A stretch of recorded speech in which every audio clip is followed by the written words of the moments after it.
All right. So I like to start at the beginning.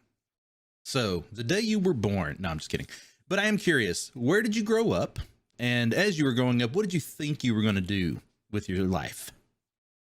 So I was born and raised in Philadelphia, Pennsylvania. I did not spend much time on playgrounds, nor did I end up at Bel Air. But in Philadelphia, I was born and raised. From a young age, I was always really imaginative. My mom really let me kind of go into my own things. I believe there is a video of like a preschool thing where a bunch of kids were standing up in front of class saying what they wanted to do. And, most people get up and they're like, I want to be a policeman or a fireman or a doctor. And apparently what I said was I wanted to be an astronaut and a juice maker. So I guess like Kid Ted was going to run like an Orange Julius on the ISS. I don't know. All right. I don't know. But yeah, I was always, do you want me to continue or do you want to ask more questions? Because I can start getting a little further on. I can go from the beginning onward. I was fortunate enough that my parents are pretty young, so my dad was pretty nerdy. So we always had access to consoles and stuff like that. My dad had a Tandy that he had that he wasn't very good at using, but I was able like really early to start poking around at code. Had access to an NES, had access to Sega Master System, and then Genesis later. But it wasn't until my early teens. Actually, I'm gonna age myself. I'm still pretty young. I'm only 35 this year. But when Homeworld came out in '99, I both fell in love with that game from a design perspective, but also it was super easy to unpack their .big file, which is just a fancy zip file, right? And that was all Lua. So this was my first time being exposed to like a very flexible scripting system where I could start messing with stuff. And I got really involved in the community. I helped build some small mods, helped work on some TCs, was the first person to realize like, oh, hey, this is Lua, so you can do functional stuff. So like, rather than trying to place rocks one at a time using their very kind of obtuse dev tool for map building, they was like, you can just put in a formula here and have a sphere of rocks and randomize their size and shape and position. Do that with ships. You can do movement. You can do all this stuff. And, had a great time and like fell in love at that point with like the power of changing stuff in a notepad. Yeah. I love that. And then seeing it reflected, 5 minutes later when you load up the game. So that was when the bug bit me. And how did you say you were, or roughly? I would have been probably 13. Okay. 12, 13.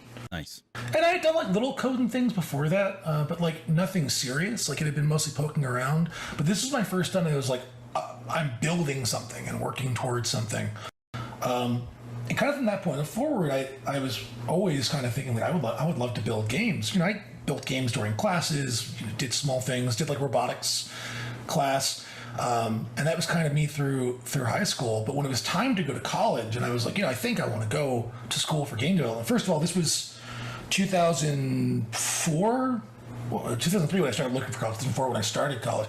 There weren't a lot of good game programs yet. I mean, there was Guildhall was kind of doing its thing, and then we had DigiPen. But like most major colleges hadn't developed their game design and game programming degrees. You could go for comp sci. Yeah.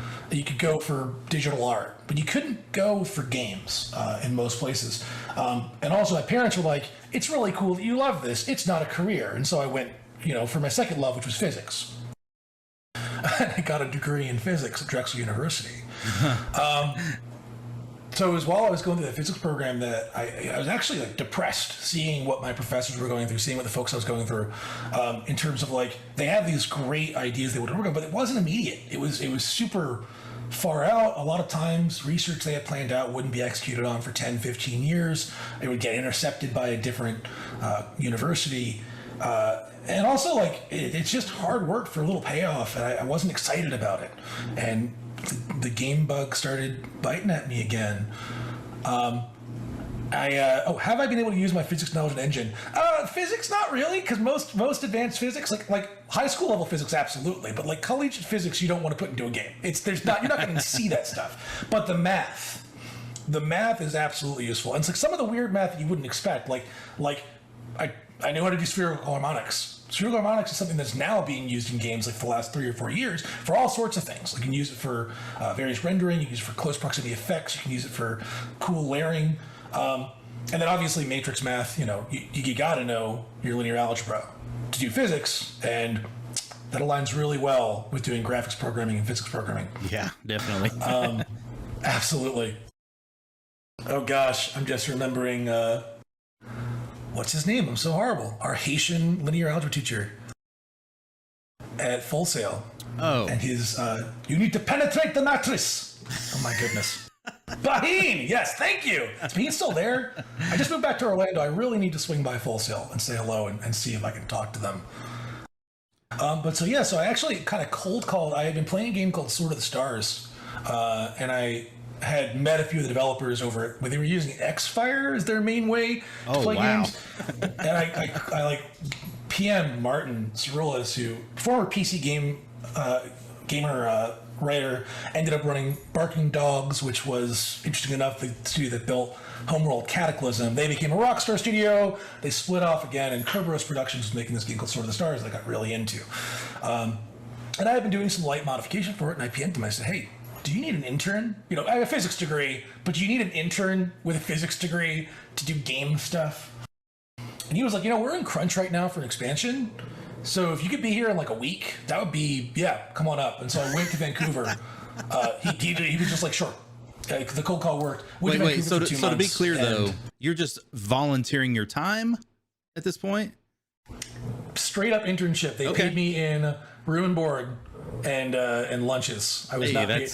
Because it was in Canada. It was in Vancouver. They're like, we're going to ignore all the logistics and legalese about that. Seriously, now if a student told me they had this lined up, I'd be like, this does not seem like a thing you should do. Super sus. But whatever. I went up there, spent 2 months, and they had me doing a little bit of everything. I did a little bit of code automation to update their scripts. I did a little bit of debugging. Didn't do a lot of art, but helped correct art positions. Did scripting from a localization level and offense level. Got to touch all these things. Learned how to make a good cup of tea, because I was making that man a cup of tea every morning at 7:30 a.m. and I was there until 9 p.m. It was terrible work hours, but I was filled with the passion of a young kid, and it was amazing. I was like, I want to do this professionally, and that's when I, after a few months of kind of floating around and doing some other stuff, I ended up applying to Full Sail, went through that thing, and kicked off my career in games. All right. Wow. So you had your first internship before you went to Full Sail. I didn't realize that. That's yes, I did. So now what year are we talking about? What year did you start at Full Sail? 2000. It was either 2008, 2009. Okay. All right. I think 2008. Yeah, that'd be correct, because I was 2010 graduate. Okay. And this was for game development, yeah? This was for game development. All right. So now I'm curious. Tell me about your first, month or so at the school. What drew you there, and what was your initial experience like? So there were a couple reasons that I looked at Full Sail. Number one was proximity. My parents had moved to Florida since I was in Philadelphia, and so I was right in Tampa. So I was able to. It was really close. That was really a good sign. Two was I had already gone through a 4-year college. I really didn't want to go through another 4 years. I just wanted to get enough of that experience under my belt that I could then go and seriously get job offers. And this is something I tell students all the time. It's like, it doesn't really matter what college you go to. Heck, it doesn't really even matter what degree you have. What matters is getting that first job. And once you have that first job, then you get your second, and then from your second you get your third, and then the freedom opens up. So I'll get into jobs at the end of this story, but yeah, Full Sail was proximate. They had a really good record at that time for getting folks into AAA, which is a great place to start. I liked how fast it was. I didn't realize how intense it was going to be, but I didn't mind it once I started experiencing it. But all those things kind of added up together to me taking on a massive loan and enrolling at Full Sail. Yeah, no, I get that. It is not cheap. Been there. So you start, and first of all, I'm just curious, were you able to move any of your credits over, or did you go straight in and do the whole program? No, absolutely not. Yeah, because at the time, Full Sail's accreditation was kind of in a weird place. And from Philadelphia, so I think I was able to do maybe some of the math credits. but I ended up taking those classes just because of the way the scheduling works. I ended up taking those classes anyways. All right. Okay. So, and honestly, that was valuable because, linear algebra in a physics context is very different than linear algebra in a game physics or mathematics perspective. That's the thing that I appreciated so much about my time there was everything was very specific to what I wanted to do, and that's a world of difference. At a traditional university, everything's generally it's pretty generic, right? So it can apply to whatever you want to do in that field. But those of us that want to make games, we want to make games, right? Absolutely. And it was also interesting for me because a lot of folks that were in my class, this was their first college experience. And I almost cracked up because they're paying so much for this intense program and really just doing the bare minimum to pass. I'm like, dude, you shouldn't be here. Go to a normal school first. Right. This is a place for I am grinding skills. This is your MMO grinding for a boss battle school. Yeah. And I'll get to, when we start talking about jobs, I'll get to a story about Full Sail and being able to see the work that people did because those resumes did slide across my desk a few times. Oh, I bet. So let's talk about your time there a little bit and just kind of how was there a moment that things kind of clicked for you, or did you kind of get it and kind of not coast, but you kind of got it from the beginning and just kind of worked your way through? Because for me, I struggled quite a bit through the first bit of it, right? And I retook the first programming class because I didn't get it. I had a C, and I was like, I feel like I'm going to be a C student if I move forward from here because it keeps building on top. But I retook that class, and then it clicked, and then from then on, most of the classes, was pretty much building on top of it, and I felt good about it. Jameson, you're going to hate me. So. First off, did you go through college before Full Sail, or was it your first time? I went to a small place briefly, so technically no, not really. So I had gone to Drexel, which is an engineering school. At the time, I remember there was a funny statistic, which is at Drexel, smoking rates amongst people in my age group at the time was had gotten down to 20% or something like that because the ads for Truth had done really well. Drexel was 75% of the student populace there smoked cigarettes because they were on a trimester system. So I'd already gone through a really tough program. And so this was good for me. And another thing that I think really helped is I did not know yet. I didn't know until about 3 years ago. I have pretty severe ADHD, and Full Sail works great for that. Yes, because it's a brand new thing every single month. Right. So I really excelled there. I had pretty much all A's. I think maybe 1 or 2 B's. I think public speaking I did pretty badly, a B+ on because I messed up a speech or something like that. But I was actually I was one of the few people that carried through from my class all the way to the end, and would have gone through without any retakings except when we had that Wheel of Fortune. The Wheel of Doom. Yeah. We got project cancellation, which in hindsight is that shouldn't be a thing because you're literally forcing us to pay more money to go to the school for longer. But our project got canceled. It's a thing that happens in the industry. Why not at school? So we got bumped back 1 class. It's actually really funny. The class I got bumped back to had this guy named Gabor Zauer in it who I work with here at Facebook. Oh, interesting. Now, to be fair, you can retake any class once for free. So, but that is weird. I didn't know about that. Expenses. That is true. That is true. Yeah. 5 months. 5 months for final program. That's that's a little wild.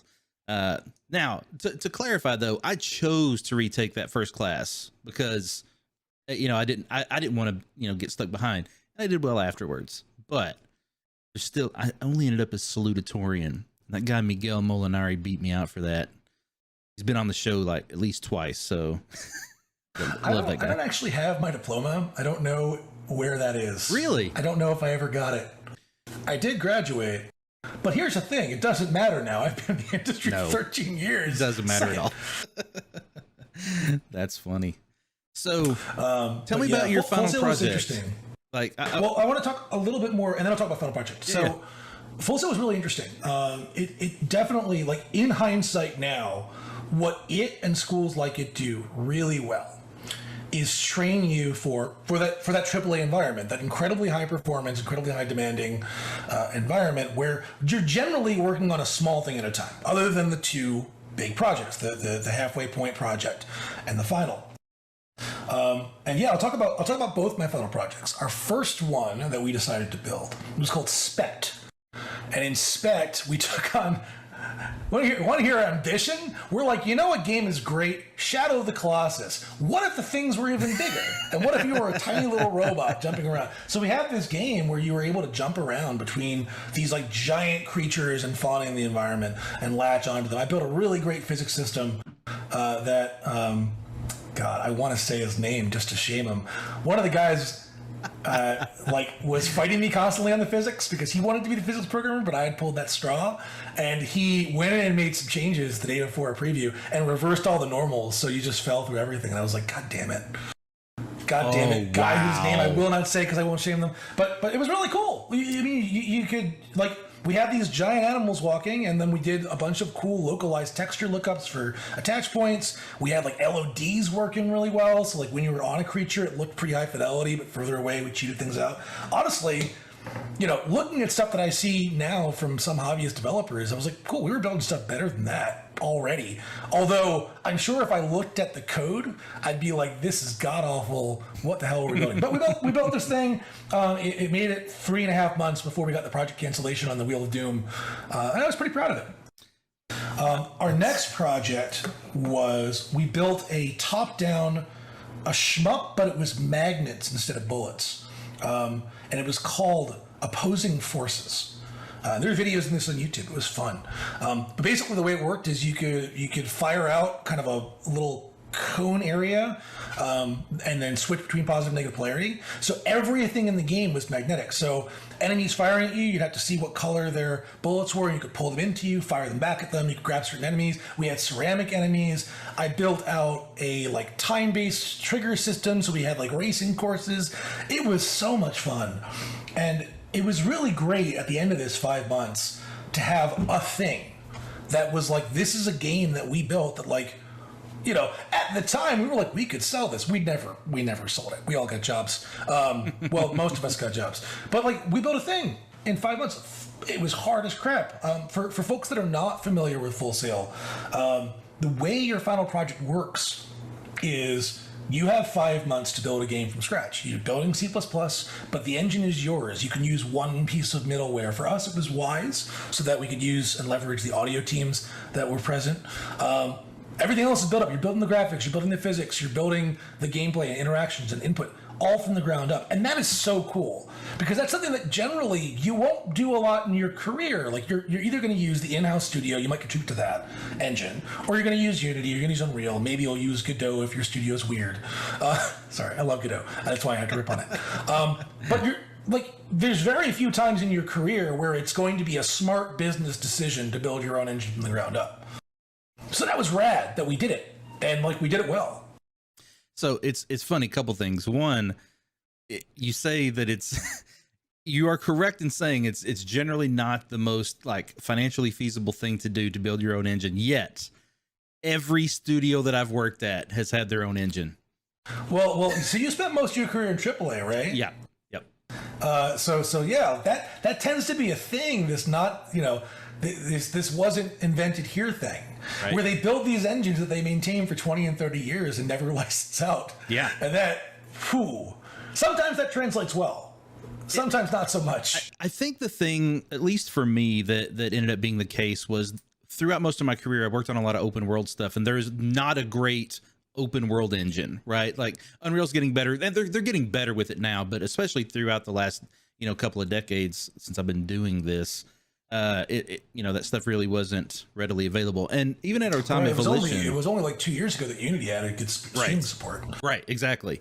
And like we looked at engines, we tried Unreal 4, we looked at it Volition briefly, and it was, heading in the right direction, but wasn't quite there yet, that kind of thing. And so it was just like, we just got to build our own. And so I get it, but you're right. Like most most people are not going to build their own engine, right? Like, right. Or even if you are, it's not going to be a situation where like you and 3 or 4 other people are building an engine from the ground up on a 5-month schedule. Yeah. When you step back and look at Full Sail's final project, it is ludicrous. Right. I love it. It's ludicrous. Yeah. Because like at most large studios, either you're maintaining an existing engine that's been in development for a very long time, or you're building one small part of an engine that has another, 10, 15, 20 engineers dedicated to it. Yeah, absolutely. And also to clarify, this is the game development program we're talking about, because like game design uses Unreal now, which is wonderful. Finally, but all right. So tell me, I'm always curious about this. If you had to say, what's the one lesson that you learned coming out of college that you kind of take with you through your industry today? Did I mention I have severe ADHD? It makes remembering single moments pretty difficult. Hey, I'm with you. I'm with you. I get it. Let me think here. It's probably like Full Sail's programs definitely set me up to learn how to learn new stuff fast. 100%. And that's so important. Like I see a lot of, one of the number one questions I get from students is like, what language should I learn, or what tools should I use? And I'm like, the one that you are using, because it doesn't matter. It doesn't matter whether you've been living in Unity land in C# or you learned how to build C++ from the ground up, or if you're building games in JavaScript. I mean, I feel bad for you if that's what you're doing, but as long as you understand those fundamentals, you're good. Same thing when it comes to tools. Like it doesn't matter if you're using Blender or Maya. As long as you understand those fundamentals, you can translate them to other places. And that is so important. Being able to learn how to get comfortable with I have a new thing that I have to learn very, very quickly, and use existing experience to leverage, sure, but not be scared of that. Be ready to jump on in and find the way that works best for you to learn. For me, extracurricular stuff, I wanted to get into iOS development because it was just kicking off when I was graduating, and there weren't a lot of books, but I grabbed an iOS dev book. For me, it was go through the first 4 or 5 projects until I felt comfortable enough with the language that I knew how to do the stuff that I already knew how to do, and then go off and build a thing, and then be like, that's crap, build another thing. But you need to figure out whatever that method is for you that lets you acclimate to a new environment. That's so much more valuable than being an expert in one area, because you're probably not going to work in one area for your entire career. Yeah. I love it. That's great. So talk to me about the process to moving toward your first job. How far out from graduation did you start looking, and kind of what was that process like for you? Oh, it was a freaking nightmare. So I graduated in 2010.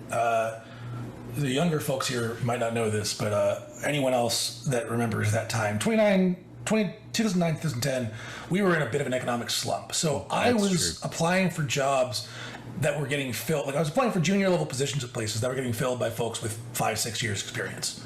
It was that bad. And so what I actually did was I started building my own games. I built a couple iOS things. Most of them were garbage, but I'd spend a week or 2 on them, really fast. Just build something, put it out there, publish it, monetize it, see what happened. And I built one called A Game with Balls that happened to, it's a fucking terrible name, but it was fun. It was, you shoot a little turret, you shoot at balls. I remember this. I saw you post about this or something back in the day. I totally forgot about that. well, so it gets real fun. So that game did about 70,000 copies sold, which was pretty fucking good for a week. I mean, sorry, I didn't mean to curse. Cursing okay here? Absolutely. 100%. It made me do the shots. It's encouraged. Great. So it took me fucking 2 fucking weeks. Not even. It was a week and then a week of polish. I literally was going out to, the iPad was launching, so I was going out to stores and handing out codes to people in line, as well as sneaking into the stores and then using my codes to install the game on iPads in stores. Wow. God, I don't have a quarter of that hustle these days. Jesus. You don't need a quarter of that hustle. I know, I don't, thankfully. And then also it got featured on the Apula store, which sucked because I wasn't getting money, but it had 350,000 downloads on that, and I was like, cool. And this looked back to something interesting, which was that during my second year at Full Sail, me and a bunch of guys piled into a car and drove out to Austin for GDC Online on student passes. And while there, GDC Online is no longer a thing, but it was pretty wild. And I met at the bar this guy named Augie Lai, and we had a great time, and we were hanging out and talking. And sure enough, I built this game, and about a month later, I got an email from Augie saying, "Hey, I'm going to be at Full Sail. We promised them we'd come in. We're looking to fill some folks for hiring." So I'm like, "Cool, I'll see you there." So I drove on up to Full Sail. The night before, I drove on up to a bar that he was like, before we're going to invite all the people that are applying out to the bar. And I drove on out, and I hung out with them, and I showed them the game that I had made, and we did a bunch of shots. And once again, this is another thing where, like, this is a thing that happened to me that worked out well, but this is a major red flag if you were looking for a job in the industry. He said, handshake deal. He's like, "I want to make your game again. We're going to buy the IP from you. You're hired, and we're going to put you in charge of a team." And we did shots of tequila and did a handshake deal right there. And then the next day, they still had the interview pipe. I was there with sunglasses on because I was hungover as shit. They were all hungover as shit. But we went in, and we didn't actually interview. He's like, "Yeah, you already got the job. We just have to do this." And I started there. It was a company up in Gainesville, Florida, called Trendy Entertainment. And if you Google video game studio from hell Kotaku, you can learn about Trendy Entertainment. Interesting. Oh boy. It is a meat grinder of a studio. I was a little insulated. They put me in charge of a kind of like mobile sister studio. We did try to sit up and come up with names. We had a bunch of names pitched in, but Augie pushed the name Puppy Punch, and I'm like, that's terrible. If you're going to go with Puppy, what about Flaming Narwhal? Whatever. Which actually got the most votes, but he said no, it's Puppy Punch. So Puppy Punch Productions. They gave me the title of Development Director, which I still do not know what that's supposed to friggin' mean, especially for a graduate fresh out of college.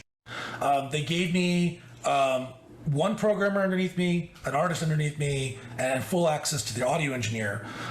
Meanwhile, they were also building Dungeon Defenders at the time, which was an interesting thing. Jeremy Stieglitz, who ran the company, is your kind of archetypal angry child god game designer CEO. You know what I mean? You know those types of people. 100% no. Like, you used to flip desks, and then at launch parties would be like, "Ted, we love the work you do. We'd love if you come over to the trendy proper side." They'd be like, "That's great, Jeremy," and then not. But it was a nightmare. It was a nightmare of a studio. And this is a thing that happens. It doesn't happen as often anymore. But I was there building a game with balls, basically by myself. The one coder was also being pulled off for things. Augie would come and take my team out for drinks at 3 a.m. At 3 p.m. I'd be like, "The game day is not over, and we have deadlines to hit." I was also managing a remote team for a different title in Egypt. They were doing a remake of a game called Chicken Coup. You get it? Because coup. Anyways, terrible little game. I was managing a team remotely in Egypt, and then when it wasn't on time, I had to explain to the folks what Arab Spring was. 3 a.m. drinks. He did that too, Hellforge. There were many days where I'd come into my office, it was my little pod for Puppy Punch, and Augie would be passed out in a hammock on our balcony, and I'd be like, "Dude, put on some pants and get to work." Whatever. It was fine. But also there were times where he didn't pay us, and the first time it happened, I was like, "Where the hell's the paycheck?" And he's like, "Oh, well, here's lunch, and we'll get you your paychecks in a few days." And the second time it happened, I said, "Listen, when you can have my paycheck, I'll be back." And before I left, I went around and I talked to a bunch of folks there, and I found out that even leads weren't getting their paychecks, which is a terrible sign. We shipped a game with balls. It started out doing well, but it also got featured on various app stores and due to Amazon filtering, got blasted in reviews because it was being served to OG droids because the Amazon store didn't actually filter. We shipped 2 other games. Colorbind, which was Finn Morgan's beautiful game that he built for us, and then Chicken Coup.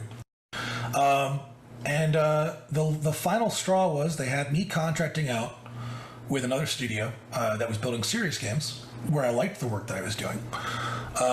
And then tax season came around, and I found out that they actually hadn't paid the IRS all the money they had been withholding from my paycheck. And so I said, listen, oh yeah. So I said, listen, here's what you're going to do. You're going to pay me the money you owe me, pay me the amount I owe the IRS, and you're going to give me a great glowing letter of recommendation for any future jobs, and I'm going to leave, and that's it. I'm going to go work with the company you're contracting me for. They said they'll take me on full time. And they said, okay. And I said, yeah, otherwise I'll report you there. She said, that seems super reasonable. Right, yeah. And so I walked out the door. I have, this is a thing in the game industry, which is that I have no ill will towards those guys personally. Running a business is hard, and running a bad business happens very easily. And like, I did have a good time there, but but at the same time, 3 p.m. drinks every day, and like, it sounds like they weren't running a business very well, but they have cleaned up. They went on, they got acquired by a bigger studio. They have very much cleaned up. And I know some guys that are still there too, which is pretty rad, because they stuck with it and made it through that really hard period. We had fun. We played it fast and loose. It was just a little too fun, a little too fast and loose. Yeah. And I made it through, thankfully pretty unscathed because of the position I was in. But I know folks that didn't make it through as unscathed. I think it's also important to mention at this time that, studios can and have and do go through waves, right? Where a studio that was rough at one point gets their shit together. No, that's absolutely true. And I think and vice versa. I tell students too, this was my first time dealing with all this. Well, actually, going back to Kerberos, like Martin was very much the same way. Martin was I remember saying to a lead programmer once, when he was saying he couldn't do something, he said in this angry bear growl tone, if I want pie flying out of the sun, you'll make pie fly out of the motherfucking sun. And so I was just like, cool, this is just how game studios are run. And there was a time where that is true. Every time I've gone through, I've learned something about how to run a studio and how to run a team, and you grow that. And so I try to pay that back. I try to tell folks coming in, like, here's what you should be looking at for red flags. And if you see these things, remember, you don't. They're going to try and convince you that there's not other jobs out there, or they're going to try and convince you that people want to take your job. Don't deal with it. If you're not getting benefits from your jobs, if you're not growing as a developer, if you're not being challenged, if you're in an environment that's toxic or unstable, you don't have to be there. And like I said, it's very ambivalent. I had a really good time there, but damn, was it poorly run.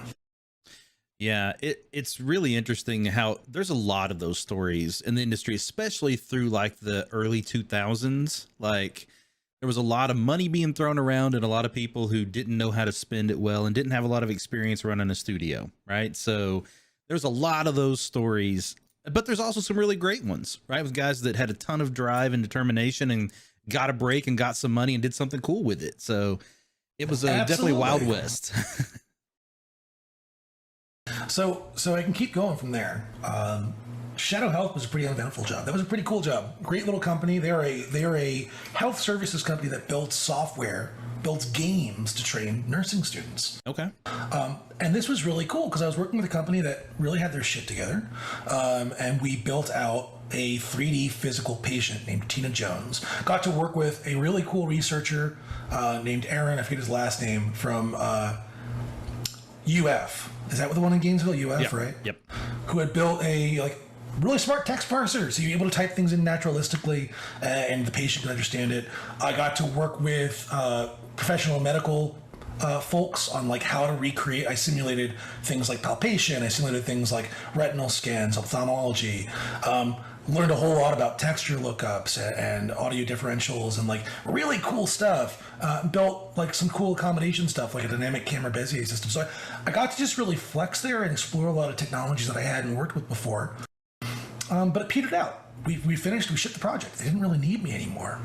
And that's when I got headhunted by Zynga. Oh. Now, what year is this? What time frame we talking? This is late 2011, early 2012. Okay. And so Zynga, which studio? I was brought on to, it was Zynga Sunnyvale, which was a flash in the pan of a studio. I used to live in Sunnyvale.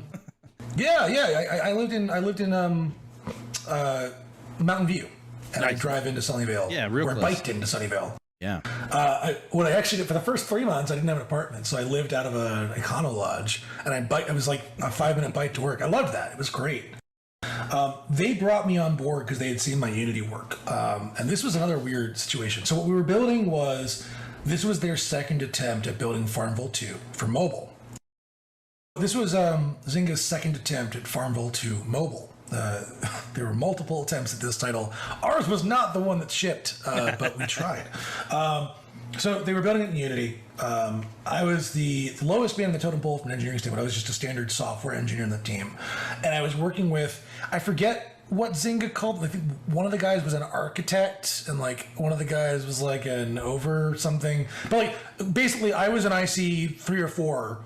If you're familiar with those terms, working with a bunch of IC 5, 6, 7s and one IC 8. And I was their Unity expert because they didn't know what the hell they were doing. When I got in there, like they had somehow managed to they built a component object system outside of Unity that they were reading in via XML and then like instantiating Unity. I'm like, guys, this is all part of Unity. You're like doing a lot of extra work. We took this project and like me and one other young guy named Vlad, who knew what we were doing with Unity, helped teach these folks how to use it. And within 2 months of me joining, we had built like 30-40% of Farmville 2 functionality from the ground up in Unity, which is awesome. The problem with Zynga is when things get attention, they get complicated. So 2 things happened at once. One, we had this success, so VP started paying attention to us. And then 2, this great programmer who I will always hold this against him, named Vito Cutton from the Farmville 2 main team, found out how to get Farmville 2 running in Adobe Air. Remember that Flash was dying at this time. Right. A little bit of inside baseball. Zynga kept Flash alive. Zynga was giving so much money to Adobe to keep Flash alive because of their titles. But you got Adobe Air working right. So our team doubled in size, and they're like, we're pivoting over. We're going to work on the Adobe Air base. And about, I'd say, a month of this, we're like, this is so untenable. Because Adobe Air is not performant, and Farmville 2 is a pretty hefty game. And what we had gone is like we were building it from the ground in Unity. We were building a speedboat while we were standing on it. Whatever, we made it work.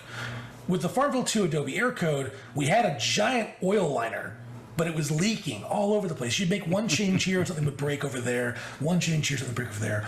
So I had the chutzpah, once again, low man in the totem pole, to go to our VP and say, I think we should revisit the Unity branch of this because we were moving really fast on that. And what I'm seeing here is that execution on tasks is just super slow. And so when he said, this is Nathan Etter, pretty rad guy. He said to me, all right, here's what we'll do. You and we'll say a total of 3 engineers. So you and 2 other guys, we'll go and work on the Unity branch, and we'll have the rest of the team, which at this point was like 30 people, working on the Adobe Air branch. And this is not a competition, but let's see if you guys can implement these features in this period of time. And I was like, oh hell yeah, go time.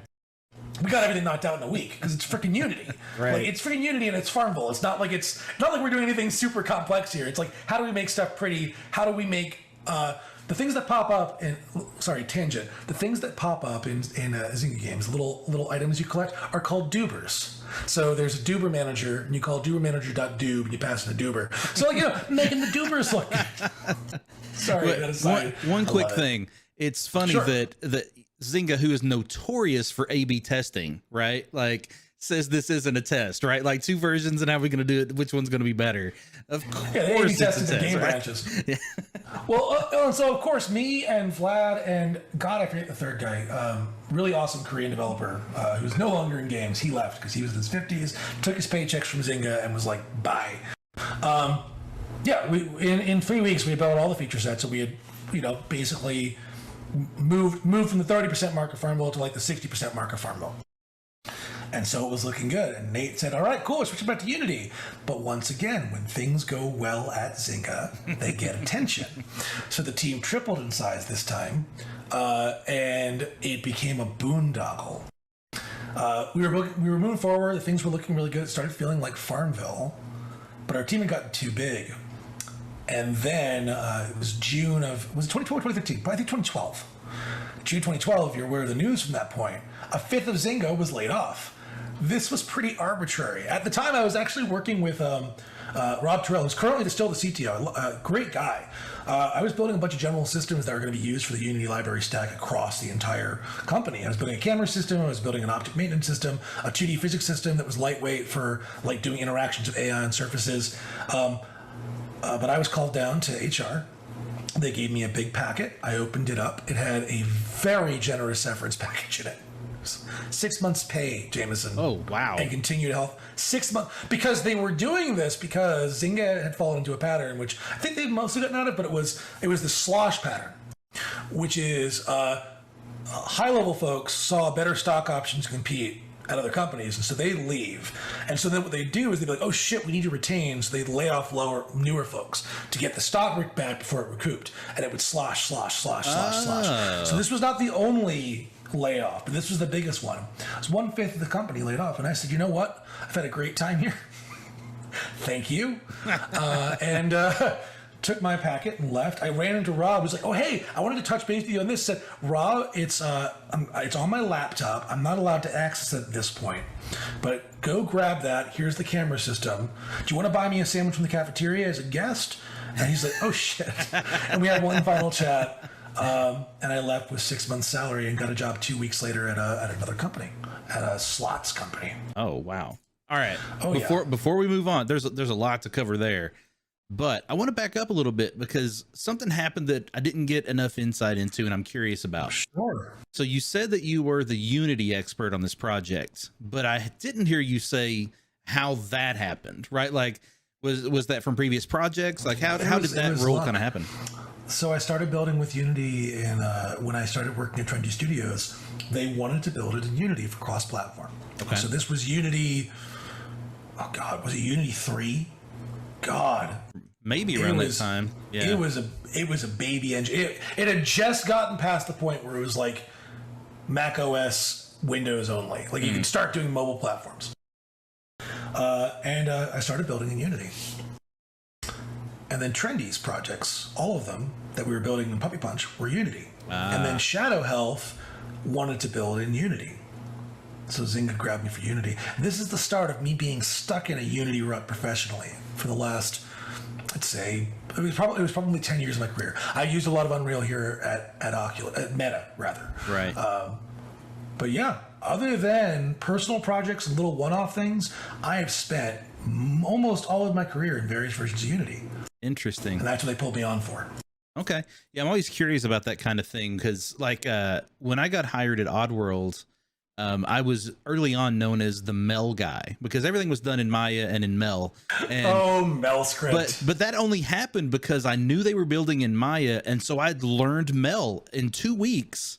Right. I was also Zynga. My Zynga team is Mel guy because I learned how to do Mel export for Unity. Yeah. Yeah, so it's funny how those things can kind of happen when you're like, I see a need, I'm gonna do my best to work on my skills in that area, and it gets noticed quickly when you're especially the only person that has any practical experience with it.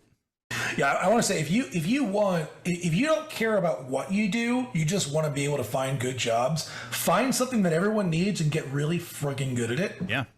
Because you're locked in. You're great. Yeah. If you're the Mel guy, if you're the Unity guy, if you're the the person that knows how to do machine learning for projects, heck yeah, if you love that. I've always been. I remember there's a developer named Jennifer Abrahamian, and I think works for Amazon now. I'm not positive, but we did a game jam together, and we had a really deep conversation tonight about pigeonholing. About specialization. Yeah. And we were diametrically opposed. So she is like, I very much just want to become like the absolute master of the things that I focus on. And I'm like, I don't. I want to be as broad as possible. And I want to work in as many areas as possible. And so while my engine experience has been limited, that started really aching on me in, while I was at Zynga and at the next company, Play Studios, where I've always considered myself, I've always wanted to be a designer and a programmer, but when you know how to code, they're going to pay you to code. Yeah.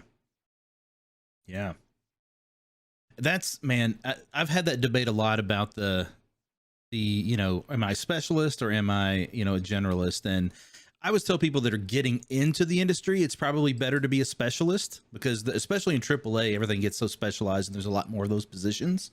If you're a generalist, you're probably going to lean more toward indie stuff because you're going to wear a lot of hats, right? So I think a lot of that depends. I think there's a balance there, which is like, if you absolutely love something and you want to specialize in it, please do it. Because there will be studios that need you to put those extra details in. At the same time, like, it's important to maintain.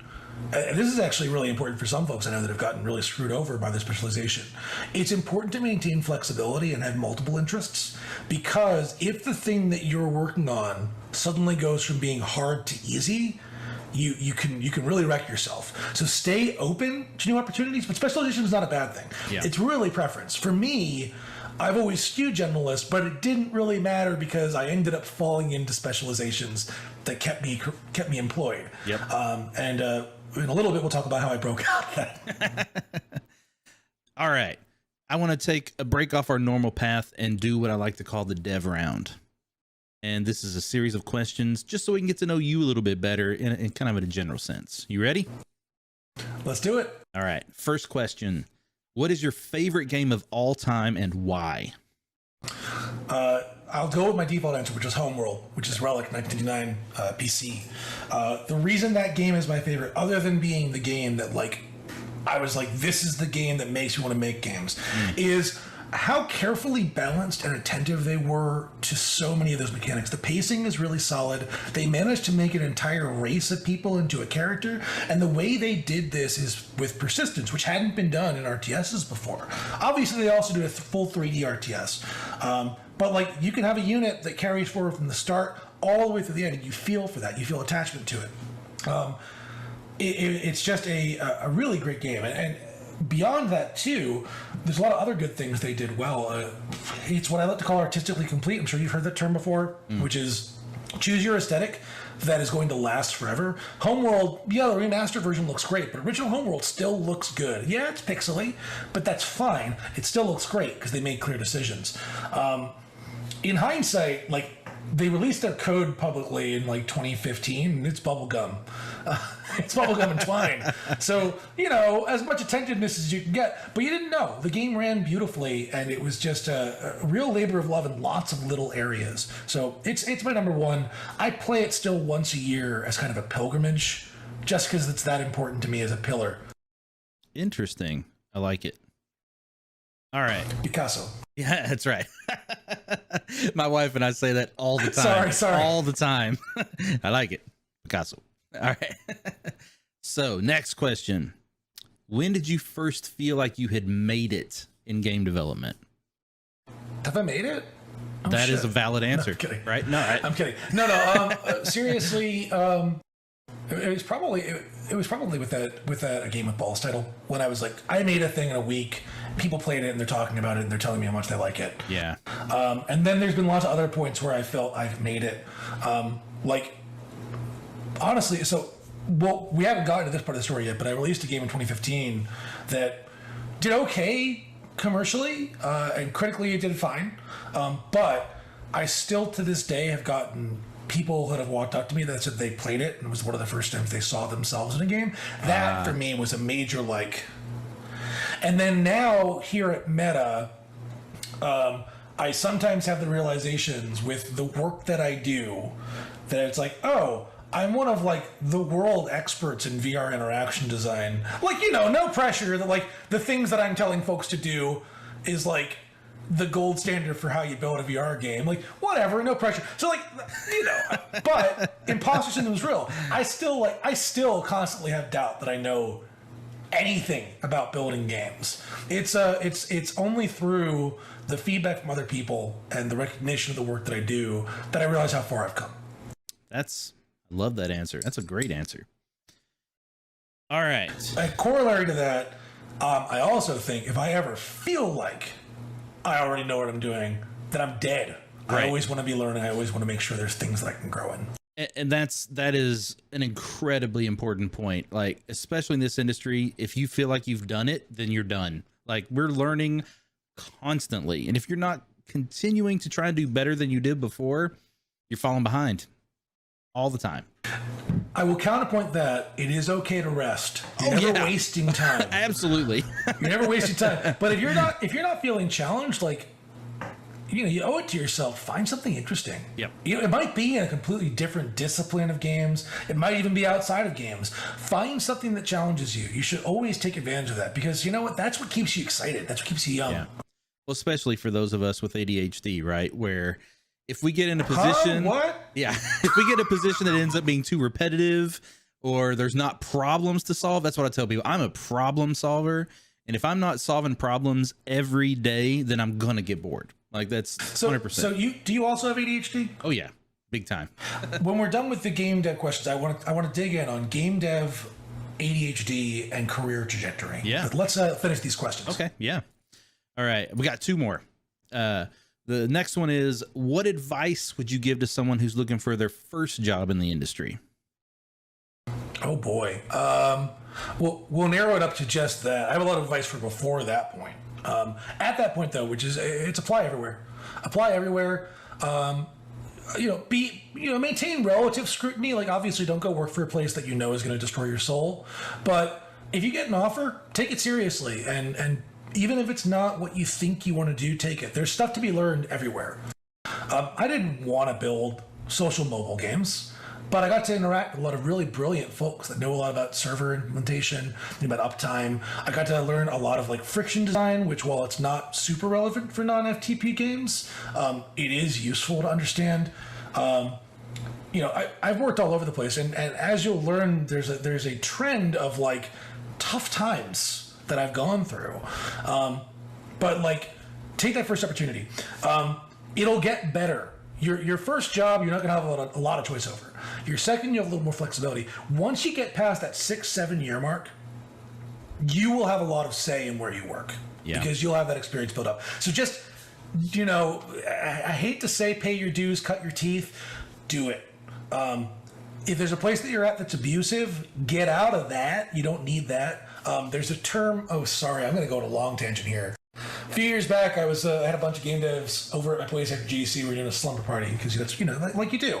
And we were playing Jackbox. We played the Dictionarium. Dictionarium throws random phrases at you, and you have to define them. And this phrase came up. It was called passion farming. And we immediately were like, yeah, we know exactly what that is, which is, there are companies out there, there are people out there that will take your love for what you do and use it against you. They use it to convince you that you have to do it, that you have to accept the conditions, that there's people out there that would love your job, and that if you can fill your job in a day. Yeah. Yeah. And you know what? It's bullshit. They need you. And you know what? If they don't recognize that they need you, go somewhere else. Welcome. Because all you owe a company is the work they ask you to do. They owe you opportunities for growth. They owe you a safe and transparent environment. They owe you a lot of things. And if you're not getting that, I'm not saying quit, don't throw yourself into financial stress, but look elsewhere. Look for other things. There are other things that you can be doing. Yeah. So that all together is my advice, which is put yourself out there, take any shots that come your way, maintain a good level of scrutiny of it. It'll get better. You'll have a lot more flexibility if you wait it out. Try to stick around for past that 5-6 year mark, because we need you here. Yeah. The average career length for game developer is like 3 years. It has gone up. It is not 3 years anymore. It was 3 years back in like 2012, 13. Right. It's gone up to 5-6 now. Is it really? It's gone up. All right. That's encouraging, right? It is encouraging. It means we're doing something right. I mean, that's double almost, right? That's incredible. This ties into, I forget who it was. It was some old head legacy guy gave a talk at GDC in probably 2016, and I don't remember his name or who he was, but I remember the words that he said, which is that there are jobs you could do with your skills as a game developer where you would get paid more for significantly less work.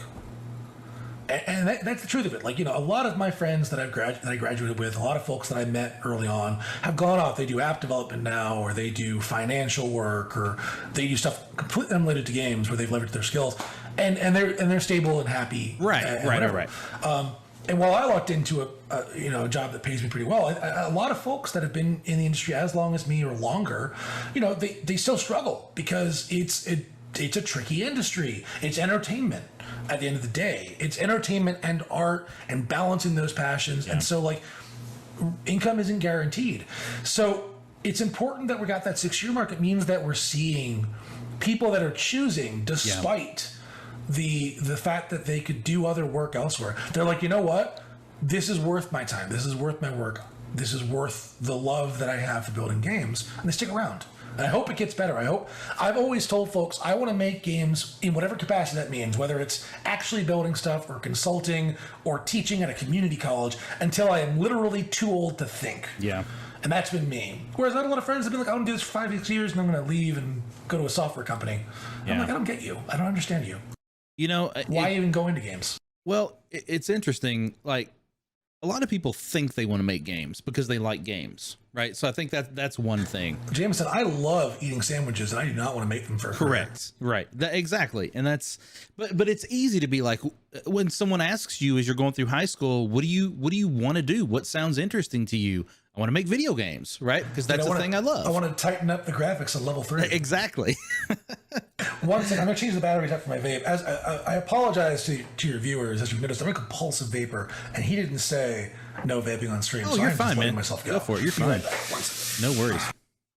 You know, I think another thing to mention here while we're kind of waiting is that, you know, a lot of people, also a lot of jobs in this industry up until the last couple of years during the pandemic required people to move to expensive places to live. And, you know, as you're getting your first jobs aren't going to pay a ton, right? Like you've got that bit of like, you know, working yourself up. And so it can be easy to be like, do I leave this expensive place to go somewhere else and do something and make more money? I've got a fun comment on this. So first off, for context, I moved to Orlando last April because Meta offered full-time remote, which is amazing. But I want to go back to that Zynga head-on. So at the time, I was working at Shadow Health. So at Trendy, I was actually one of the highest paid people, which is ridiculous because I was the lowest paid people, making $35,000 a year. Woo! But in Gainesville, Florida, that's great. My apartment was like $700 for a 3-bedroom apartment. No, whatever. My living expenses were garbage. I spent most of my money on booze. And at Shadow Health, I was making a little bit more. I was making about 42. And Zynga was like, "Oh, we're gonna triple your salary." And I'm like, "Holy shit!" Well, yeah, you know, holy shit! I'm here in my early 20s. You're gonna be paying me that much? Heck yeah! Because I had no context for San Francisco. Right. Yeah. And it was about a month into San Francisco that I'm like, "Holy shit! I have like $100 left in my bank account at the end of the month. This is a nightmare. Why did you do this to me?" But yeah, that's just how it goes. Like you have to go places where the work is. And thankfully, we are seeing, not just amongst tent companies, but amongst game companies, a real embracing of remote work. If you have the opportunity to work remotely, pros and cons.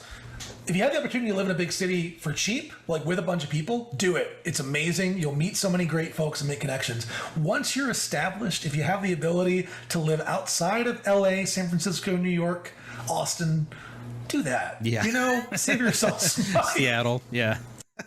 There's no difference between calling in for a morning stand-up and being there in person, except you can do the latter in your underwear. No vaping. It was just redeemed. I had to say that in chat. So your response was the best. Oh, that was wonderful. It's not on. I gotta fix it. Oh, all aboard the fail boat.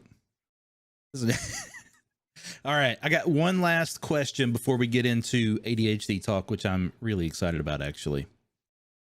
If you were born in the year 1870, what kind of job or career do you think you would have had? Oh, shit. 1870? If I was born then, I probably would have died terribly at a young age as like a sickly child. I'm guessing that. Yeah, the odds of living were much lower then. Yeah. Let me think realistically here. One of the cool things about that period of time was there was a lot of like at-home hobbyist scientists. So it depends on class. Like if I was born well enough off, I probably would have fallen into like science that like is actually like easily obvious today. Like heck, the shit that Marconi was doing, the shit that Tesla and later on, wow, my brain, Edison. Thank you. God, brain, these shots are dangerous. They are. We got a fifth one to do. Like, I would have fallen into that super easy. I would have made some really cool shit. You know, I probably wouldn't have made. Yeah, I probably would have also made games. A lot of those folks made games too. They were physical, right? Games were made forever. Lots of board but games. No, I would have done easy science because that was science that, just like games, it's science that like you spend a little bit on it, and you get that immediate result. Yeah. You know. As opposed to science today, which is you spend 15 years waiting in a queue to use testing equipment. You spend most of your time learning to do science, so then you can at some point hope to do science. I love I'm always, when you look at like the 1800s versus now, the density of knowledge you need for a field, like you could be the expert of multiple fields of study. Right. In the 1800s, no issue, no problem, right? Today, you're lucky if you're an expert in a subfield of a subfield of a subfield of anything. Yeah, and when you are, it's super valuable, and you get paid a lot for it. So, absolutely. All right, let's talk ADHD. This is boy, and I will say what's funny is you and I both are all over TikTok. And this is, I learned about your ADHD because you showed up in my TikTok because I am really. Did I show up? Yeah, I remember you followed me. Yeah, I am full on in the mental health section of TikTok. Like that is TikTok's algorithm for tribe finding is terrifying. I love it. It's amazing. It's wonderful. I wish we could leverage that algorithm for like other social media networks because it's incredible finding people who think like you and share your experiences. Yeah, but when you showed up, I was like, oh shit, like let's see what's going on here, and that's when I learned that you were dealing with it as well. And what's funny is TikTok is how I learned that what I actually had was ADHD, and you know, throughout my life, all these things, and I look back now, I'm like, oh, so many things make so much more sense now. Like the reason I love game development totally makes sense now. Absolutely. And so for me, I wasn't diagnosed until I was, 32. So about 3 years ago, 31, but 3.5 years ago. And taking that lens and looking back at my career as a game developer, things make a lot of sense, which is that when I hit companies, like right off the bat, I was like the most productive person there from the ground up because I wanted to, it was a brand new context, really excited. And then as things got rote, I disengaged, I'd float away. And this nearly cost me, it did cost me a job once because I literally just stopped going because I was like, I hate what I'm doing here. I don't want to be here. And then they laid me off and I'm like, that's totally fair. But other places, it was just like, you know, you're not giving me new opportunities. Or like with Zynga at the end, where I was still contributing in like other stuff, but the Farmville 2 project had gone on wheels. It was kind of automatic. Like I was starting to peter out, but I got laid off instead of fired. That was really hard. I didn't understand it. I thought like maybe I'm shiftless, maybe I have poor work ethic, but like it was very seat of my pants for a few jobs where like I had things would close down or I'd get laid off before it got really bad. And now I understand that. I've been very stable at this job and I understand why, even before my diagnosis. It's because I'm offered new opportunities and new challenges every single day. And then I was really successful during my independent period, which is coming up from our story, coming up in about a year after the mark we left off at, because I was in charge of stuff, so I got to determine my hours and interests. And if I wanted to have a week where I didn't work on code, where I did other soft stuff for a while, that was great, and jump back to code, then jump over here and there. So that worked really well for me. But like not having that lens for basically 20 years of my life really cost me. Like really could have hurt me. I got lucky. Yeah. Dude, so yes, and there's been a couple of times throughout my career where had I known why I was struggling, it would have made so much more sense. And I could have either said, hey, here's what's happening. We need to either find a fix for this, or I need to find something else, or whatever. But man, it's interesting. You mentioned something too, which is game dev as a career and ADHD. Yeah. Which is, good Lord, we are a neurodivergent industry. Oh, good yeah. Lord. And it's because it's a passion industry. It's something you get into because you love it. Yep. And it's also this weird combination of skills. Like, no matter who you are, whether you're purely in design, purely deep in engine code, like, there's this amazing blend of art and skill. There's actually a Greek term, techna, which is where technology is derived from, which is it's craft. Right? Yeah. Yep. And that's what games are. Games are craft. And that really attracts weird brains that like to dig into details. Yep. Well, think about it from this level. And I always knew that I enjoyed this, but I didn't quite understand why until recently. The cycle of game development, right? Where early on we're exploring, we have kind of free thought, we're able to kind of like explore things and figure out what's going to be right. And then we move into a phase where it's like, okay, let's test some assumptions. So now the things we're excited about, we get to try and prove out, right? And then the things from there that end up having some legs, now we move those into production, and then it becomes a like task list, right? I know the things I'm going to make. I can check things off of a box and show, like, I get little wins all the time. We're constantly iterating, constant little wins, constant little downsets, but that's a challenge that we respond really well to. I've always joked that programming is you're solving problems that you've created for yourself. Yeah, right. That's all it is. Whether you're a tools builder, an engine builder, or a field builder, like, everything that you are dealing with is a result of your sin. Sometimes it's the engine's sin, but it's usually something you've built is bad and you need to figure out how to fix it. Yeah, man, absolutely. And then the nice thing is we get to that end where it's like, okay, now we've just got to like finish this thing, right? And it's a whole different mindset, a whole new thing to think about, and we push really hard, we get it done, and then we start over.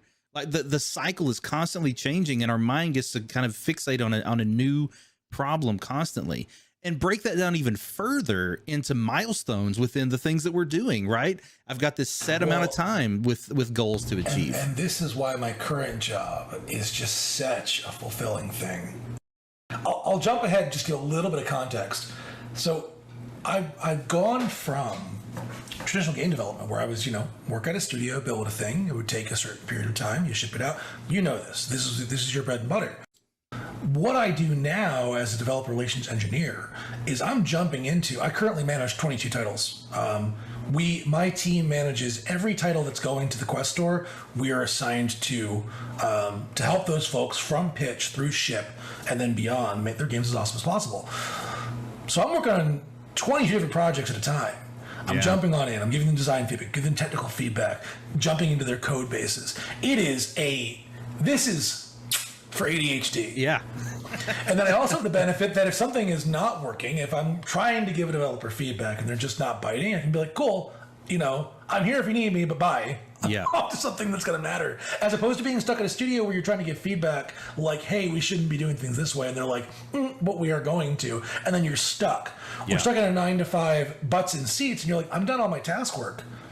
That's the worst. Absolute worst. When you have to be somewhere with nothing to do. Dude, at my second job, they were finishing up a project, and the only role that I had for about 4 months was helping to do QA for them, right? To help make sure the project closed. But there was one dev kit to share between two people. No. So there were times where I had to be there because of core hours that I could not do anything. That was the most stressful moment of my life. I got incredibly sick during that time because I was stressed out so much. Like, that is a nightmare for someone with ADHD.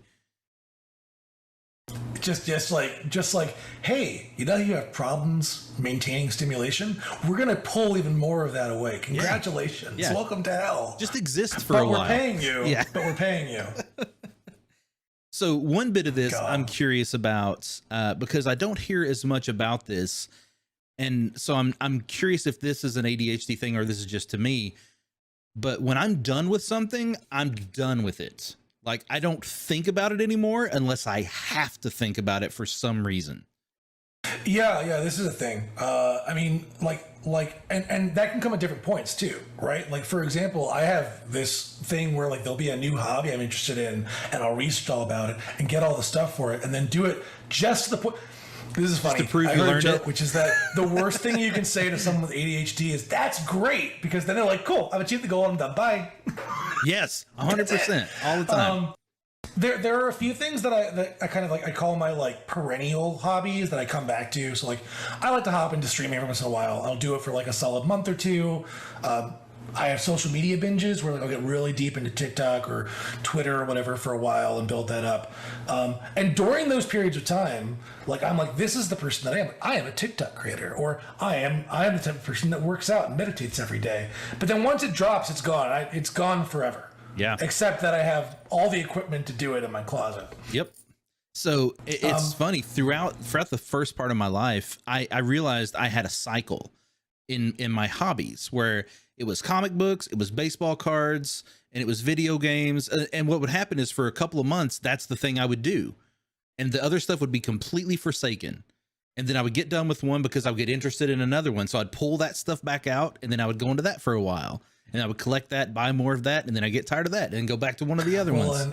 And tying this into game development, when I've had creative control over a project, this has been great. It's meant that I'm focusing on something, and it's going to be friggin' awesome because I'm going to learn deeply about how to do this as well as possible. And then when I'm done with it, it gets to stay locked in state. But when you're working for someone else, especially if you're working for a kind of auteur designer, this is a story that we'll save for the next time I'm on this show. But I worked for a very well-known Japanese designer, and I built out a bunch of systems for his game, and I worked damn hard in those systems. He'd be like, "I'm very happy with this." And then 2-3 months later, he'd be like, "No, we need to change the whole thing." That was torture. Yeah. Yeah. I don't want to think about that anymore, especially redo it. Like, I've moved on. Like, oh man. Also having to be psychic was a real pain in the butt. Well, so psychic and Fancy Rhino is trying to guess names. Kita Takahashi, Fancy Rhino. I worked on Watam, Phenomena, and there's a lot to talk about with Phenomena, but too much for right this moment. We have so much stuff to cover. I went into this knowing we weren't going to cover everything in one episode, so yeah, it is what it is. that's we made it about 2/5 the way through my career. That's pretty good so far. We still got half an hour left. Can I take a brief moment to be a horrible shill? Of course. If you're interested in VR development, in addition to getting yourself a Quest device to develop on, look at Oculus Start. If you're a partially established or you're interested but have some experience, we're looking for developers for that program. Always, it's an incredible experience. Also look at Oculus Launchpad. You can find all these resources at developer.oculus.com. Wonderful. There you go. Quickly though, what is Oculus Start? Like just high level. Oculus Start is a program that primarily focuses on marginalized developers. There is a payout involved. You do submissions through it. If you get accepted into the program, they will give you resources and ticketing to help you make your first applications. Oh, that's cool. And then Launchpad is even more cool. It's a specific. We do. I think it's 2 programs a year at this point, where you go through, you apply, and if you're selected, it's like a boot camp for a period of weeks where you build your thing out. With expert access to internal folks here at Meta. And then if you do the best one, you get money. Money's great. Nice. Money's good. Yeah. All right. And we've had a lot of folks, we've had a couple developers go from the Start program through actual, now they're shipping stuff on our store. The biggest profile one that I've worked with recently is Ramen VR. That is Andy Sien and Lauren Fraser. They met not working on the same project. They met during Oculus Start, formed their own company, and they built a game called Zenith VR. It's a really rad VR MMO that got a lot of funding. It's got a lot of visibility. And seeing people go from we want to build games in VR to we have a studio that is, stable, and we've made a VR game, we're going to make more. That is our goal. That's the goal of my team, which is to build sustainable VR ecosystems. I love it. That's wonderful. Yeah. All right. So before we jump back into, the career trajectory, I'm curious if there's any more specific ADHD stuff you have in mind, but also would like to propose that we do, and maybe bring on some others to have an entire episode just about ADHD and game development. Ooh, an ADHD game dev talk? Absolutely. Most of my conversations devolve into ADHD conversation because either my coworkers and or friends have a diagnosis for ADHD or autism, or the ADHD Taco Bell Pizza Hut combo, which is tough to deal with. Or they're like, these experiences sound very familiar. And I'm like, you should start looking into it. And then a few of them have come back and be like, hey, I got a diagnosis for ADHD. You know, that'd be rad. I'd be down for that. You know what's hilarious? So I've been seeing a counselor, which, for those of you that don't know, I'm super, super big on mental health and awareness, and like, I think everybody should see a counselor regularly. I have honestly, I started a little bit before my divorce, almost a decade ago now, and been able to continue remotely, which has been wonderful. All of that said, this person has known me for a decade. And when I about 6 months or so, or a year ago, and I was like, hey, I think I might have ADHD. And she's like, oh yeah, you do. Like, and it's one of the, do you want to hear my ADHD diagnosis story? Yeah, let's hear it. Okay. So, I've been at Meta for about a year, and, my coworker, my buddy, my good friend, Denny Wu, who's like, he is the 90s biz dev person that I was referring to. He's the kind of guy that walks into GDC, buys a table, a bunch of shots, and we're all like, we don't drink that much, dude. Why are there 40 shots in front of 5 people? But yeah, that's Denny. But we used to hang out all the time, along with another friend, Sarah. And he pulled me aside one day and said, hey, you remind me a lot of like the way you approach problems, like reminds me a lot of me. And I have ADHD, and I got this diagnosis in my 20s, and it's really helped me. And I think you should get an assessment. And I was like, that's interesting. Okay, I'll file that away, and then forgot about it. And then 3 or 4 months later, my wife, who was going through DBT, was like, I think you have ADHD. You should go get an assessment. And I was like, okay, whatever. I think this is just me. I think I'm just a weird, wacky, smart person. Whatever, maybe I'm a little bit lazy. I had internalized a lot of stuff. And I went into the assessment. Lazy's a big one for lazy, us.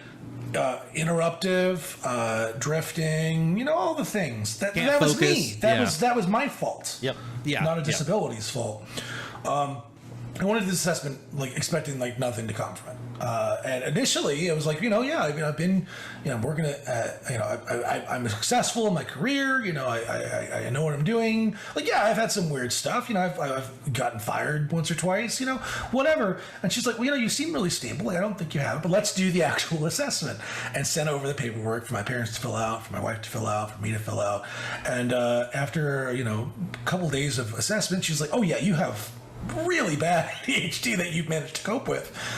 Here's some resources you can use. Here's some psychiatrists you can go to for medication. And I was like, that's great, and did not follow up until last year.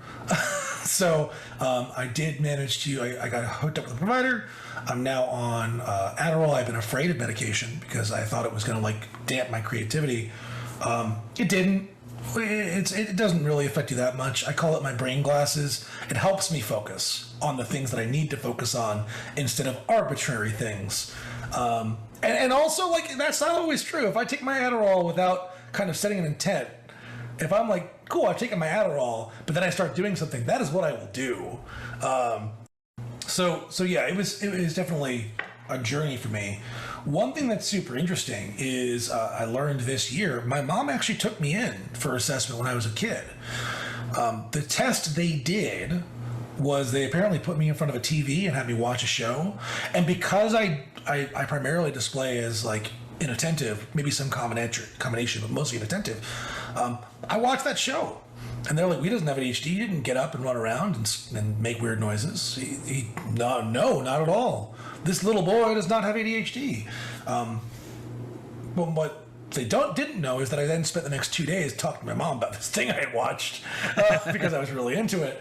And so here's the thing. My number one guidance to folks here that are resonating with the stuff Jameson and I are talking about. Don't take this as the word of God. Don't be like, cool, I have ADHD. There's lots of other reasons you can have executive function. But if it sounds familiar, do your research. seek professional diagnosis. Yes. Because it's important to know. It's an important lens, because the amount of trauma that you build up, the amount of anxiety, depression, loathing you build up when you don't understand how your brain works and you're expected to work with everyone else is really painful. Yeah. And once you understand it, it's been this year that I've been super open about and extremely forward about my ADHD with work, with partners externally, with friends. Yep. And it is a life changer because I understand how my brain works now. I'm not ignoring people or tasks. My brain's different. That's all. I am 100% with you.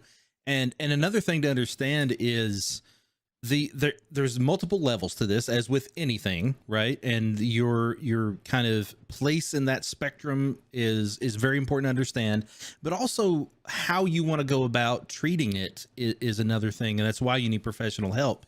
So I have 3 pillars for treatment that I use. Okay, let's hear it. So the very first one is being open about it. Yeah. So, for example, I've lost Acceptance. a lot of friendships and ruined relationships over we do a thing where when it's not really object permanence, but the ADHD community calls it that. But when something's out of sight, it is out of mind, and that applies to people too. There are friends that I haven't seen in years and years and years that I still consider really deep friends. And if I saw them again tomorrow, I'd be like, heck yeah. But neurotypical people apparently do not like this. I have learned, and I've lost friendships over that. Same with tasks. Like if I don't do something immediately and I don't mark it down, it's never going to happen. Yep. It's literally never going to happen. It doesn't exist anymore. Yeah. So that's number one. Number one is being open about it so that you set expectations. My managers know I have ADHD. They know how I think. My partners at work know how I think. And so they help me because it's easy for them to shoot me a ping about hey, this is a thing you need to do this week. Here's a thing we're going to touch on next month. I'll put it on your calendar. Great, thanks. That makes it a lot easier for me. Yep. Number 2, medication. This is a new one for me. Medication is not a silver bullet. And honestly, I'm a big believer in find the dosage that is the lowest that you need, because once it gets higher, you will acclimate. And it might not help you as much in the future when you need it. Yeah. Learn how to take if you are on medication, learn how to take it properly. I learned early on, for example, that you need to be really careful about what's in your stomach when you take Adderall, because you can either really amp up its absorption. If you take Tums, that's not a good thing. Yeah. You can really kill it too if you take citric acid. But anyways, medication is something I was scared of for the longest time, but has really helped me. I wear contacts. They help me see. I take Adderall. It helps me focus and get shit done. Yeah. And the third one, and probably the most important for me, but it's the least accessible one, is offloading. Executive function is incredibly variable. If you're not being stressed, you're not going to display symptoms of ADHD. So, for example, a really fun model of an ADHD person that's oh, it's only in childhood, is an adult man from the 1950s because he had a wife and an assistant. So suddenly he's fine because other people are handling the stuff he has to do. And so I try to use services. I use Instacart for shopping. I have a person that does my laundry that I pay. It's $1 per pound. Heck yeah. Outside of COVID, I had house cleaners that came once a week to help maintain stuff, which was good. And I actually just 2 weeks ago hired a virtual assistant. Her name is Sarah. Dude. Her job is to hey, there's a project that I'm trying to make happen with the house, but contractors are hard to get in touch with. Can you do that for me? And she's absolutely, because you're paying me to. So as much as you can offload, as much as you can set up your world for success, do those things. Medication is just one part of it. Man. So I want to touch on a lot of this. And for those that are not appreciating this conversation right now, I'm sorry, because I think in our industry, there's a lot of us that do feel this way. And at the very least, I think it's important to understand that your coworkers that are dealing with this and how to communicate with them and because this is a big thing and it's something we deal with. It's tough to deal with. Right. So I think there's some good information here for everyone. And the problem for me has always been, if you think about focus as a pool, right? So by default, I cannot control my focus without the help of medication. It does what it wants. So that means that some months, or at a brand new job, I'm laser focused on work. I am the best goddamn employee you've ever seen. I will destroy everything put in front of me. I will go above and beyond. But my relationships suffer. My house is a mess. everything else suffers because of the one thing. Or vice versa. Like, my life might be together, but I'm not really paying attention to work, or I'm not paying attention to friends, you know. And that is why it's so important to figure out. If you like video games, it's an optimization strategy, right? It's like, right. How do I balance load this stuff so that I can be successful in all of these areas at the same time, despite the fact that I know I don't have those same resources. Yeah, it's really interesting. And for those of us that deal with it, like I said, my current situation is a little different from yours, and I want to talk about that because I think it's important to understand the acknowledgement and the understanding of it. If you have ADHD is really important, because first of all, you start to realize that you don't need to be so hard on yourself, right? Like as you start to understand, you can see the patterns, you know, like there are times you're in it and you're like, I can't do anything right now, but I have to be okay with that. And that's okay. Right. And if you need to communicate that, that's cool. If you need to just deal with it, that's okay. And I would caveat, like, it's important, like, don't use that as an excuse. Like, if you have a loved one that is telling you, like, hey, you're not doing this thing that I need, don't just be like, well, that's because of my ADHD. Be like, hey, I'm aware that that's an area I struggle with. Let's find a way to make that better. Right. Because unfortunately, we live in a world that is dictated by neurotypical norms. Yeah. But understanding it means the difference is, like, you're like, hey, that's because of my ADHD, so let's find a way that it works with my ADHD, as opposed to, you know, the other 30 years of my life where I was like, cool, I'm a piece of shit. Right. Yeah. and that's the other thing, like, understanding it and then how you deal with it is another question. So in my case, I've decided not to medicate. And there's a reason for that. One, I am very pleased with my career. I'm pleased with how I do things. I'm pleased with, you know, where it has gotten me. I don't want to put myself in a position where, like, quite frankly, that medication would stop me from being as productive as I am. Right. And that's just a personal thing. This is what I dealt with for, so this was my opinion for 2 years. And I'm not saying medicate, because if it's working for you, if you're happy with your life right now, groovy, it's working for you. I will say I had incredible trepidation about medication until I started taking it. And then I realized, like, oh, I'm actually more productive and more creative than I was before. Because instead of, like, hey, I've gotten interested in building a website and I'm learning JavaScript and Discord bots today, and so shit, I haven't worked. I'm putting my creativity where it's supposed to be. But yeah, everyone should take that personally, and it should be based on, like, look at your life, look at how happy you're with it. Are there things you want to change? If not, keep doing what you're doing. Right. If so, find whatever it is, whether that's medication, whether that's new organization techniques, whether that's getting an ADHD coach or going to counseling, and do that. Constantly be working to make your life the best it can be. And that's the important bit that I want to make sure I stress here is this is not me in a silo deciding this for myself. This is me and my counselor and my doctor talking about it and being like, you know what? I think the understanding is helping. Now, I am medicating my anxiety. And that, because that my combo with ADHD, that was the thing that would get debilitating at times. And that part has been like supremely helpful and has kept me from getting those moments where I get overwhelmed and I shut down. Right. So that part has been really good for me. But sorry, I apologize for laughing to Fencing Rhino. He said, you guys find it difficult breaking habits? My joke is habits? Yeah.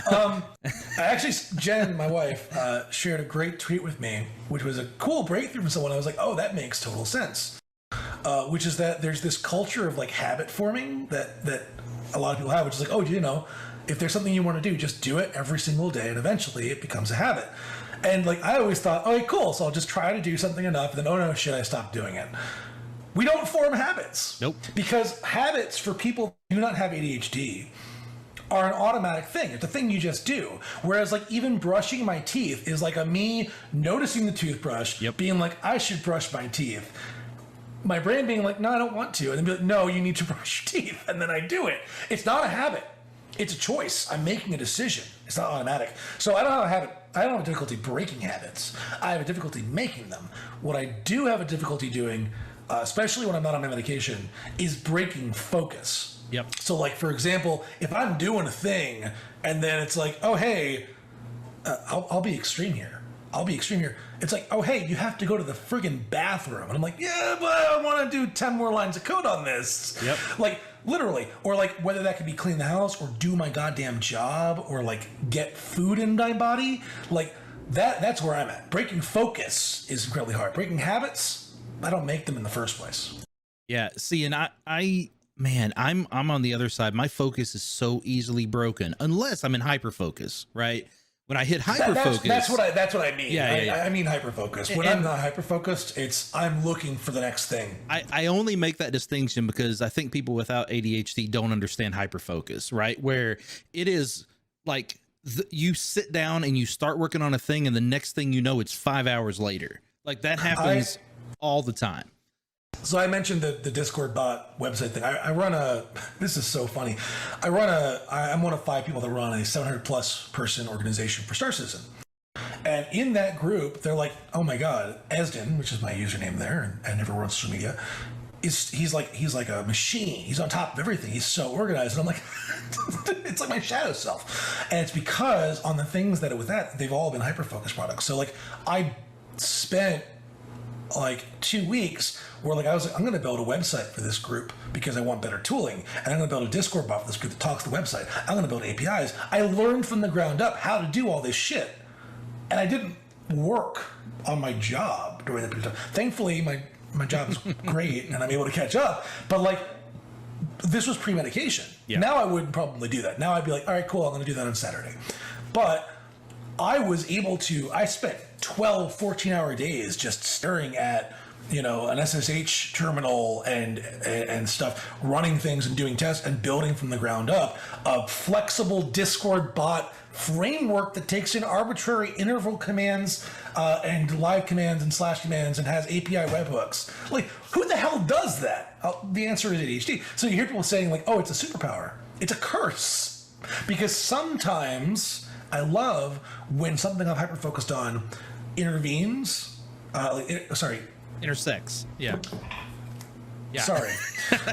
When it intersects with something that is relevant to my career, because I'm like, oh, hey, yeah, I did a deep dive on moderation policy. Yeah, I did a deep dive on like Twitch and servicing. Yeah, I've done a deep dive on the history of Easter Island, and it's relevant in this situation. 90% of the time it's not.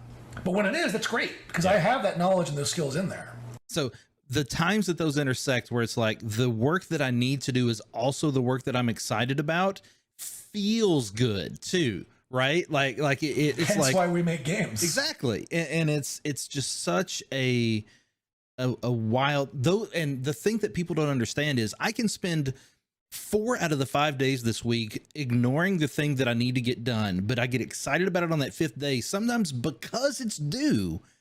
Right, that'll give me the dopamine I need to really get excited about it, and then suddenly, all that work gets done in like the super hyper focused time, well in advance of when it is due, and people just don't understand that.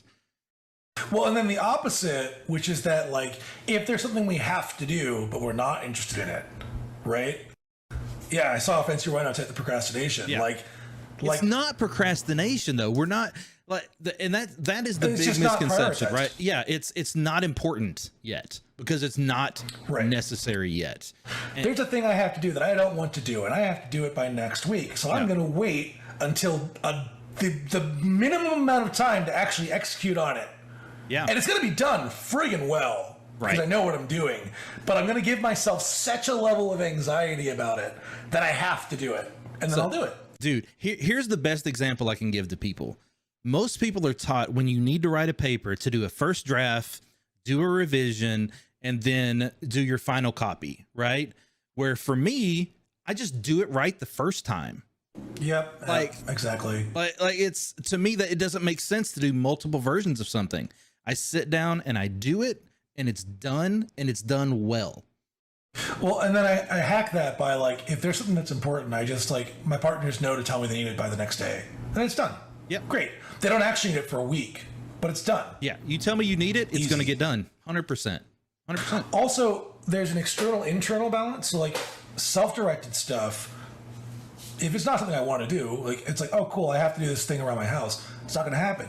But if I have like if my house is getting dirty, right, messy, disorganized, and it's just for me, even though I know I feel much better with an organized and clean house, it makes me feel much better and more stable. Unless it passes a critical point for me, it doesn't happen. But if I have guests coming over, that shit is beautiful within a day. So I've noticed this with like pretty much all task work. If I have an external influence, whether that's a publisher or a client that I'm working for, or like my wife reminds me that it's important to her, no problem, it gets done. If it's just me driving it and it's not something I care about, it is going to get the lowest priority, because ADHD is not actually a deficit of attention. It's a lack of control of attention, and primarily executive dysfunction is a lack of ability to prioritize. Everything has equal weight, and then the only thing that matters is influence and interest. Yeah. Man. All right. So we're pretty much out of time. Oh, God damn it. This is cool. There's like 100 different questions that I want to ask right now, and of course we don't have time to do them. Do you have any rapid fire ones, and then I can tell a little bit about where to find me online for folks that want to chat? I don't. So like I've got a lot of stuff swirling. So feel free to go ahead and do that. Tell us where we can find you. There, Esden.net. I just rebuilt that website. It's basically a fancy link tree. That is who I am. You can see what I've done. You can see what I do. If you are a game development student or hobbyist watching this now or later, or listening to the podcast, and you want feedback, you want input advice. If you're a student, hobbyist, or if you're an indie that wants to talk about stuff, those are the three groups I refer. I keep open office hours on Thursday. The scheduling is at that site. I am down to talk about anything from like, how do I get a job, to could you review my resume or pitch, to hey, I'm working at X and I would like to figure out how to move to Y. I'm happy to do that. There's lots of folks that do that, but I'm happy to do that as well. So click that up. And then, yeah, as I mentioned, if you're interested in VR, if you want to pitch a VR thing, please don't ping me. Go to Oculus Start. Ping them. But if you want to talk about other stuff, ping me there. Yeah, and for those that are hanging out tonight, we will absolutely get into much more VR stuff in our next episode. And Ted and I will talk tonight and figure out when that will be. I would assume end of June, early July, something like that. Yeah, that sounds good. We'll figure it out. I have some travel booked for the first time in 2 years. Ooh, lovely. Heck yeah. That's wonderful. So you just made me think of a question that I need to ask. So you have set office hours. How do you know you're going to be into that at that time? How do you know your brain is going to let you do it? Amazing. So this comes from two things. So first off, in November, one of my hyperfocuses was scheduling and organization around scheduling. And so what I did was I knitted together all of the tools that I kind of regularly use, so they all report back to each other. So every calendar, every task list, everything that I ever use synchronized with all the other ones. So boom, that's great. And then two, I use Calendly. If you're not familiar with Calendly, it's primarily used by like recruiters. But what Calendly is, it lets you post public events and also private events that you send a link to someone, or they click the link in, and it shows available time slots. And it takes in all of your other calendars as input, and they can book a slot that's available. So for example, if I have a time block booked, no one else can book there. But once they do, that gets reflected automatically on all my other calendars, including my work calendar. So I actually, publicly, I have the open office hours one, which is Thursday. But then I also have a general contact one that I use for friends and folks that I'm working with that's outside of work hours. And then I have a sourcing one that is for folks that I want to talk about VR that includes my work hours, because that's a work meeting. And what's great about this is, I talked earlier about offloading, is this is a virtual automatic tool that I never have to figure out when I'm meeting with someone. I just say, click here, this is all my availability, grab a slot, it's good. And if I know in advance that I'm going on vacation or having an off day, I just put a block on that day and no one can book then. It's lovely. All right. I love it. Like this is not sponsored by Calendly, but use Calendly. It's great. All right. I will check that out, actually. I think I want a solution like that. Like literally, the one you booked yesterday, for example, Jameson, right? I didn't know you booked that, but I looked at my daily calendar. I saw that it was booked, and I'm like, great, cool. That is wonderful. That I always tell people, if it's not in my calendar, it does not exist. Like that is 100% my life, and it's not even a philosophy. It's just the truth. So it's a fact. Yeah. If it's not in this if it's not in my calendar, and it's not something I can do right when you tell me to do it, it will not happen ever. Yeah, it's wild times out here. That's why I've developed so many methods of information tracking because I have to. You know, I have to make sure that stuff, like I'll wake up in the middle of the night panicking, thinking I forgot something. Like that happens all the time. Yep, I have that. I also have the thing where I wake up, panic, remember something that I need to do, but then I don't write it down, and then I panic again 2 days later about it. Yep. And then, but the panic usually happens before it's done or before it needs to be done. Luckily, rarely do I be like, oh man, I just totally forgot to do that thing, because my brain doesn't let me like actually forget. Well, so that's the worst thing for me, and this is the reason that I got that virtual assistant that I pay $35 an hour to do contract follow-up for me, which is that I'll remember like, oh yeah, I'm trying to get a new HVAC part installed, or oh yeah, I like need to get contractors for this wall. But I'll remember at 7 p.m. or 8 p.m. when I'm done with work, because during work I'm laser focused on work usually these days, thanks to the medication. And unfortunately, they're not open anymore when I'm done work. Right. Yeah. I work Pacific Coast hours. So like that's a horrible problem, because like, oh, I'll have to remember to call them. I'll have to remember to call them for 3 months. Yep. Oh man, it's a vicious cycle. Nice, executives. Happy you got a contractor. Oh yeah, he's been trying to get somebody to do a wall for him for a while. This has been a blast. I will let you end since it's at your 9 o'clock, but this has been a lot of fun. We'll schedule out another session of this soon. Absolutely, man. I'm gonna jump off here and say my goodbyes. Thank you for joining us, and we will do this again soon. I appreciate you, and I'll talk to you soon.